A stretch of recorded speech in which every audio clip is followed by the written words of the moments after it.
Every person who has ever become rich and then lost it all made the same mistake. Not a different mistake, the same one. And that mistake was not bad luck. It was not the economy. It was not timing. It was a pattern so old it was carved into the oldest gold story the ancient world ever told. You are about to understand something that most wealthy people never figure out until after they have already lost everything. By the end of this teaching, you will know exactly why wealth destroys itself from the inside, and you will hold in your hands the ancient framework that stops that destruction before it starts. A prayer for financial wisdom and protection awaits you at the close. The great deception of wealth is this. The world tells you that becoming rich is the hard part. The world is giving you a map with the destination marked wrong, because the data does not support that belief. Not even close. Study the families that built generational fortunes in the 19th and 20th centuries. Study the lottery winners, the sudden heirs, the athletes who signed 9-figure contracts. The pattern repeats with brutal consistency. Within 2 generations, the wealth is gone. In many cases, within 1.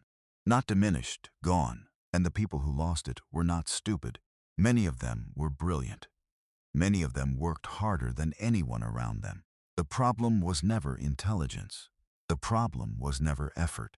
This is not a failure of character. This is a failure of understanding. A failure to grasp a principle that Aristotle named clearly, that Herodotus recorded in the life of the richest king who ever lived, and that the story of Midas encoded for anyone willing to look carefully enough. The enemy in this video is not poverty. The enemy is a specific mechanism inside wealth itself that turns abundance into ruin. And it has a name. The ancient Greeks called it Pleonexia, the desire for more without limit, the belief that the accumulation itself is the goal, that more is always better, that the endpoint does not exist. And here is what the Greeks understood that the modern world has nearly forgotten. Pleonexia is not a character flaw. It is a gravitational force. Once wealth reaches a certain threshold, it begins generating its own demand for expansion. Not because the person is greedy in the common sense of the word, but because the logic of accumulation, once internalized, does not know how to stop. Midas did not ask for the golden touch because he was evil. He asked for it because he had seen gold work. Gold had given him power, security, respect, influence. Gold had solved every problem he had ever faced. His logic was not irrational. It was the logic of a man who had learned that more gold meant more of everything good. What he had not learned was where the logic broke down. And it broke down at the exact moment wealth stopped being a tool and became the point. King Croesus of Lydia understood this lesson too late. Herodotus recorded his story in the Histories, Book I. And the account is worth sitting inside for a moment because it contains more practical financial wisdom than most modern books combined. Croesus ruled Lydia from a city called Sardis, positioned along the Pactolus River. Herodotus and Strabo both documented the Pactolus as a real river that carried gold alluvium downstream from Mount Tmolus, washing natural gold into the hands of the Lydians over generations. Ancient accounts describe the wealth of Croesus as exceeding anything the Mediterranean world had previously seen. He sent offerings to Delphi that historians describe as staggering in their scale. Gold lions, gold mixing bowls, ingots of refined metal. He built alliances with neighboring rulers by sending them treasure. His name became the reference point for wealth the way Midas had before him. And then Solon of Athens came to visit. Solon was one of the 7 sages of Greece, a lawgiver, a man whose reputation for wisdom traveled across the ancient world. Croesus showed him his treasury. He showed him his storerooms of gold. He showed him the proof, accumulated over decades, of what successful wealth building looked like. And then he asked Solon a question.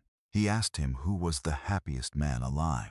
He expected Solon to say his name, Croesus, the man standing in front of the greatest fortune the world had ever seen. Solon named 2 ordinary men, men Croesus had never heard of, men who had lived fully loved their families, served their communities, and died with dignity.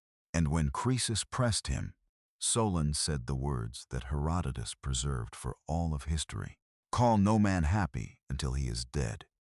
Notice what Solon was telling him. He was not attacking wealth.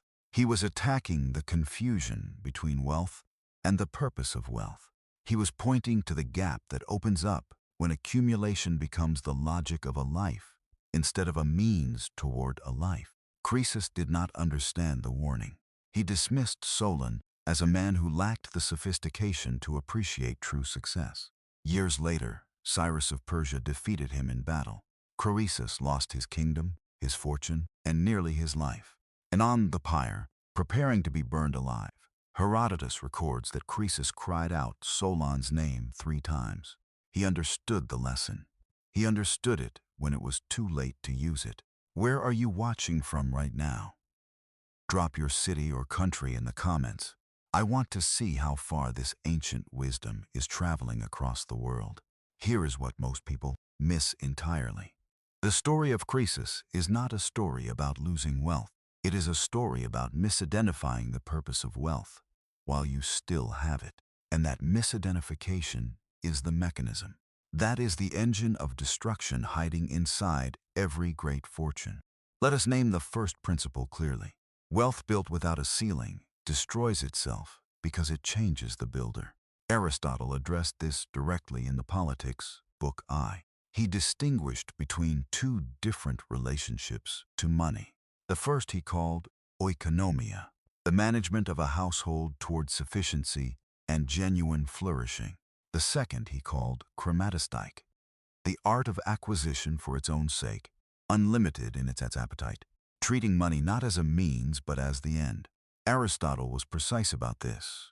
He said chromatistike was unnatural, not because wealth was wrong, but because unlimited accumulation as a goal corrupts the judgment of the person pursuing it.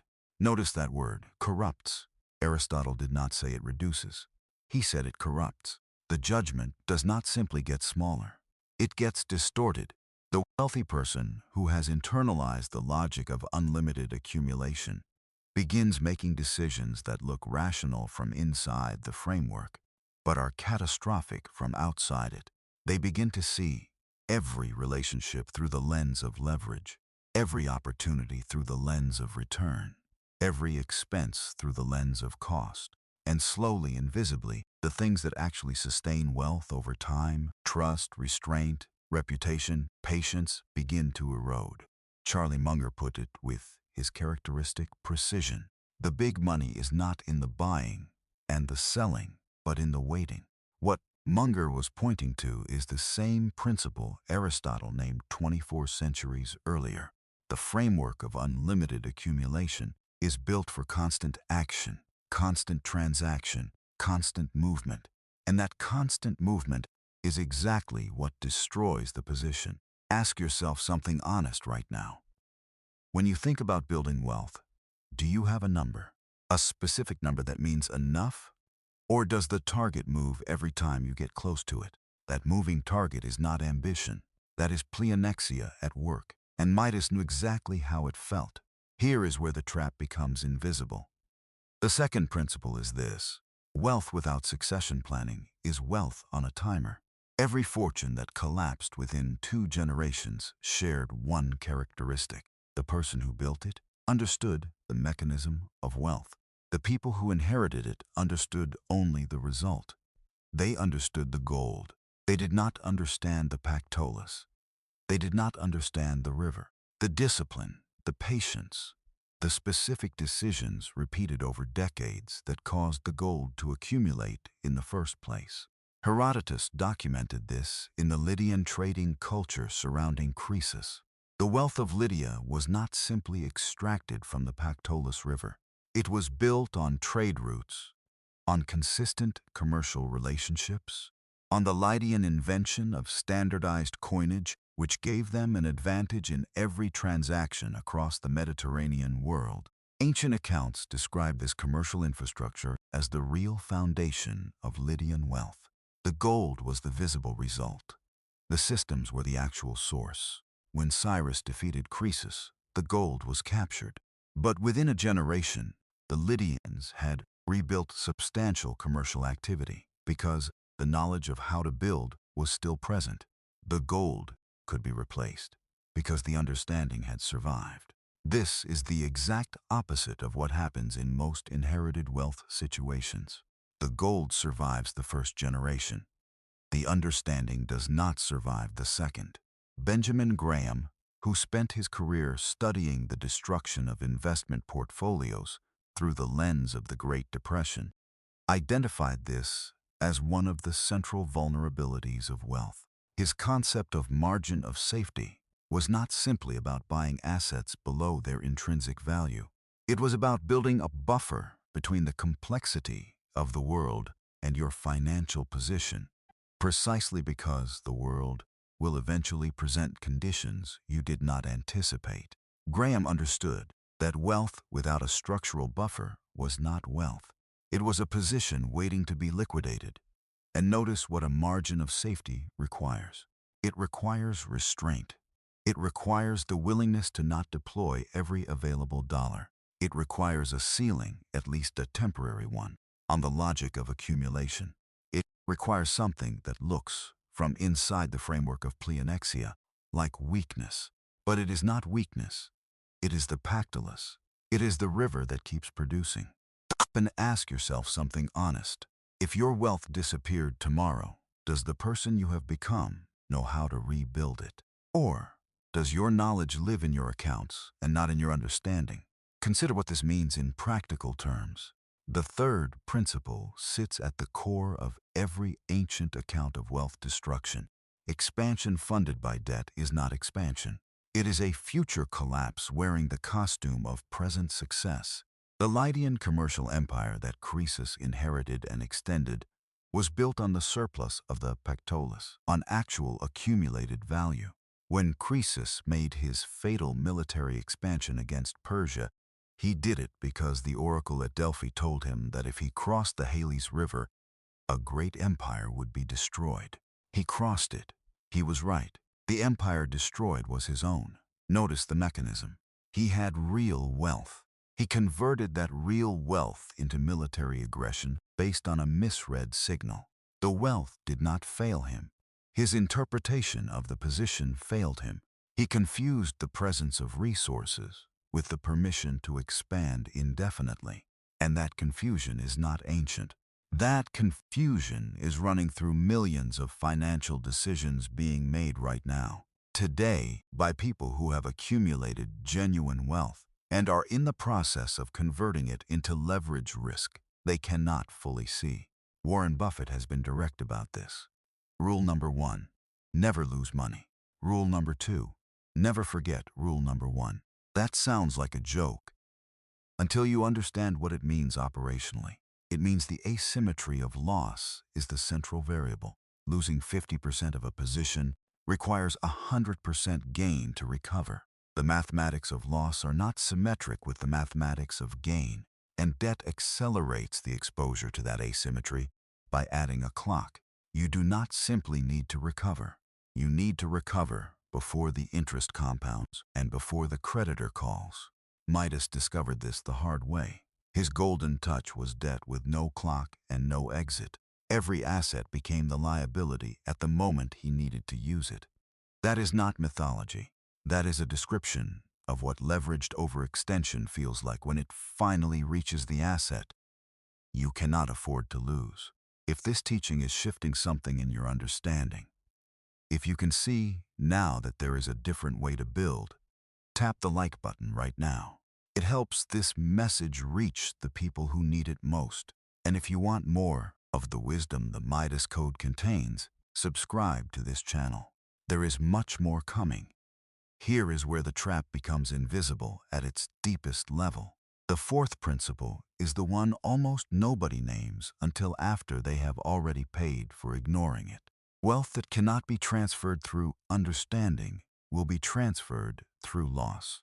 John Templeton built one of the most consistent investment track records of the 20th century, not simply through superior analysis, but through a disposition toward markets that was fundamentally different from the prevailing culture of financial activity. He began his investment meetings with prayer. He operated from a framework that placed financial activity inside a larger context of purpose and stewardship. He was not simply a disciplined investor. He was a man who had answered the Solon question before the market ever tested him. He knew what the wealth was for before he built it. And because of that clarity, he never confused the size of a position with the quality of a life. He said something that deserves to be held carefully. The four most dangerous words in investing are, "This time it is different." What Templeton was naming is the same thing Solon named standing in Croesus's treasury. Every generation of wealthy people believes that its particular form of wealth generation has escaped the ancient constraints. Every generation discovers that it has not. The Lydians believed the Pactolus would produce forever. It did not. Croesus believed his military resources guaranteed a permanent advantage. They did not. Every era of financial expansion has produced a cohort of people absolutely certain that the rules had changed, and the rules had not changed. The rules never change, only the surface changes. The principles beneath it remain as fixed as the riverbed beneath the gold. Practical application begins with honesty about where you are in the cycle. Step 1. Identify your ceiling and write it down. Not a vague sense of enough, an actual number. The number that means your family is protected, your obligations are covered, your legacy is funded, and the remaining surplus serves something larger than accumulation for its own sake. If you cannot write that number, you do not have a strategy. You have Pleonexia with a spreadsheet. Step 2. Separate the river from the gold. Identify in writing the specific practices, disciplines, relationships, and decisions that are actually generating your wealth, not the accounts, the behaviors, the early decisions, the restraint you practiced when you could have spent, the patience you applied when the market was moving against you. Write those down and make sure someone else in your family understands them. The gold can be lost and rebuilt. If the river dries up because no one knows where it comes from, the loss is permanent. Step 3. Build your margin. Before the next expansion, before the next investment, before the next leverage event, establish a position that can survive a scenario you have not predicted. Graham did not simply recommend caution as a character virtue. He recommended it as structural protection against the complexity of a world that will always produce conditions you did not model. What percentage of your current wealth could evaporate without changing your fundamental capacity to function and rebuild? If that answer is uncomfortable, the margin is the next project, not the expansion. Step 4. Apply the Solon test to every major decision. Not, will this make me more wealthy? But, will this make me more free? Free from dependency, free from urgent obligation, free from the leveraged clock that forces decisions under pressure. Croesus failed the Solon test. He confused the size of his treasury with the quality of his position. Those are not the same thing. A large treasury with a large outstanding obligation is not strength. It is a negotiation waiting to happen on someone else's timeline. Step 5. Teach the river before you pass on the gold. Whatever wealth you are building, identify the moment when the people who will receive it need to start learning how it was built, not when you are gone. Now, the transmission of understanding is not a legacy event. It is an ongoing practice. Croesus's fatal mistake was not crossing the Halys River. His fatal mistake was building an empire that only he could sustain, and calling that success. Step 6. Name the enemy inside your specific position. Every person reading this has a version of Pleonexia that is particular to their situation. For some, it is the expanding lifestyle that consumes every increase in income before it can compound. For others, it is the aversion to appearing to have enough, the cultural pressure to always be in the next stage of growth. For others, it is the debt that funds the appearance of wealth while quietly consuming its substance. Name yours. Write it down. The enemy you can name is the enemy you can fight. The enemy you cannot name is the one that will take everything. while you are building a larger version of the same trap. This is not complicated. This is ancient wisdom rewritten in the language your situation requires. Midas had gold. He lost everything.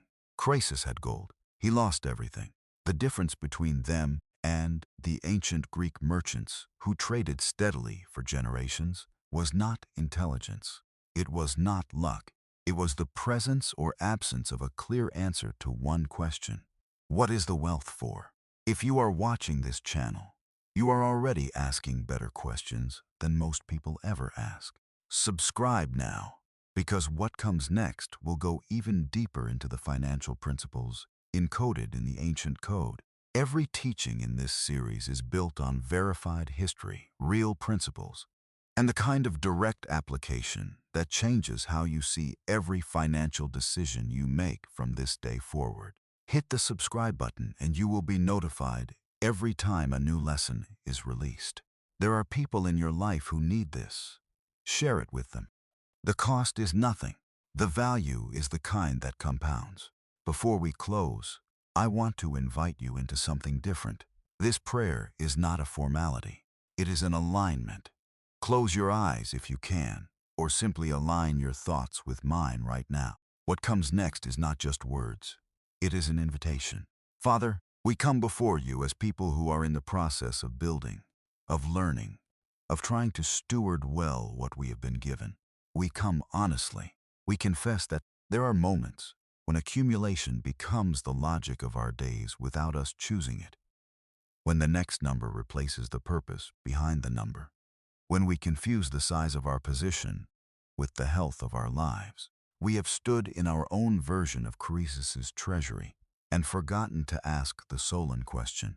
We have felt the pull of Pleonexia and called it ambition. We come before you asking for something more durable than a larger account. We ask for wisdom, the wisdom to identify the river beneath the gold in our own lives, the wisdom to build margins instead of monuments, the wisdom to transfer understanding, and not only assets to the people we love. We declare that we are not slaves to the logic of unlimited accumulation. We are stewards. We are builders with purpose. We are people for whom wealth is a tool and not a destination. We ask for protection from the decisions that look like progress, but are actually exposure. We ask for clarity about our ceiling, our enough, our line between building and grasping. We ask for the courage to teach the river while we still can. We ask for ears to hear the Solon warning before we have to learn it from a pyre. In the name of Jesus Christ, amen. Go in peace. The gold is not the story. The river is the story, and the river is still running. You already know more than Croesus knew when he had everything. The question is whether you will use it differently than he did. The world will keep telling you that more is the answer, that the next level is the solution, that the person who accumulates without a ceiling is winning. The world told Croesus the same thing. The world was standing there in his treasury, nodding at everything he had built, right up until the moment Cyrus crossed the border. The difference between wealth that survives and wealth that does not has never been the size of the initial fortune. The Lydian gold was immense. The Phrygian gold was legendary. Neither survived the failure of understanding. What survives is the framework, the way of thinking about money that knows the difference between a position and a purpose, that knows the difference between an asset and an anchor, that knows, in the quiet moment before a big decision, how to ask, what is this wealth for? And does this move bring me closer to that answer or further from it? Midas could not answer that question. Croesus could not answer it until it was too late. You can answer it right now. That is not a small thing. That is everything. John Wesley said it with a precision that has lasted more than 2.5 centuries. Gain all you can, save all you can, give all you can. 3 commands in perfect sequence. Gain is not the enemy. Gain is the beginning. But gain without saving is a river without a bank, and saving without giving is a storeroom filling with things that have no living purpose. Build, protect, release. That is the code. That is the pattern that keeps wealth alive across generations. The reason rich people become poor is not that they run out of gold. It is that they run out of understanding. They build until the building becomes the point, and then the point consumes everything they built. The pattern is always the same. More until the more becomes the trap. Expansion until the expansion outpaces the foundation. Accumulation until the accumulator is no longer the master of the position, but its servant. You do not have to repeat that pattern. You have the warning before the pyre, not on it. You have the framework before the loss, not after it. Use it. Starting this week, not next year. Now, while the river is still running and you can still choose. You know which one sustains. You know which one destroys. Now you know why.